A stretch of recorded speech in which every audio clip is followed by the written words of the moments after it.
The migration crisis characterized the papal flight to Marseille, France from the very first minute. Pope Francis highlighted this to journalists during the brief greeting he shared with them. In the last few weeks, more than 16,000 migrants and refugees from Africa have arrived in Italy alone.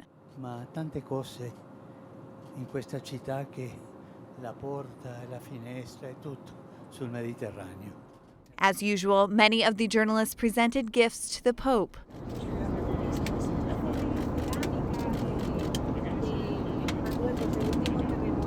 After an almost 2-hour flight, Pope Francis landed at the Marseille International Airport. From there, he headed to the Notre Dame de la Garde Basilica near the old port of Marseille. The cathedral is known among locals as the Good Mother, as it has historically been a symbol of hope and protection for sailors, fishermen, and the people of the city. After a brief meeting with the diocesan clergy, he left the basilica to pay homage to the migrants and refugees who died traveling the sea between Europe and Africa.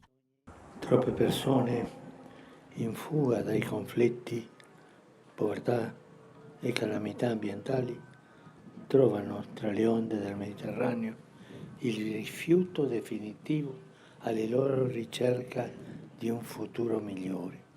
The tribute took place in front of the Marseille monument dedicated to sailors and migrants who died at sea.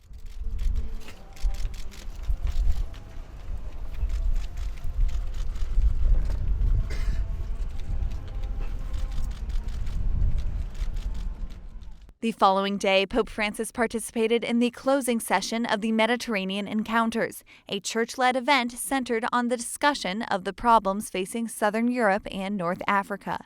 Then, the long-awaited meeting took place between the Pope and the President of France, who holds an important role in the European Union's policies for the management of the migration crisis or the war in Ukraine.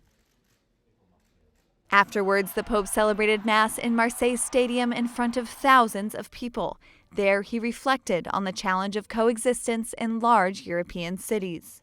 Le nostre città metropolitane e tanti paesi europei come la Francia, in cui convivono culture e religioni diverse, sono in questo senso una grande sfida contro l'esasperazione dell'individualismo. At the end of the celebration, the Pope returned to Rome. During the return flight, one of the journalists asked him if he believes he had failed in the appeal he made 10 years ago from Lampedusa, where he asked to welcome migrants and refugees. Io dirò di no. Io dirò che la crescita è andata lentamente. Oggi c'è più coscienza. E questo per me è stato, non perché io ho parlato, no, perché la gente se ne è accorto del problema e parlano tanti. È questo. Grazie Santità. È stato il mio primo viaggio. E lì vuol dire una cosa interiore. Io neppure sapevo dove era Lampedusa, neppure. Ma ho sentito le storie, ho letto qualcosa e nella preghiera ho sentito tu devi andare lì. È come se il Signore mi aveva portato lì. Il primo viaggio. This was the Pope's 44th international trip in his 10-and-a-half-year pontificate. Grazie tante.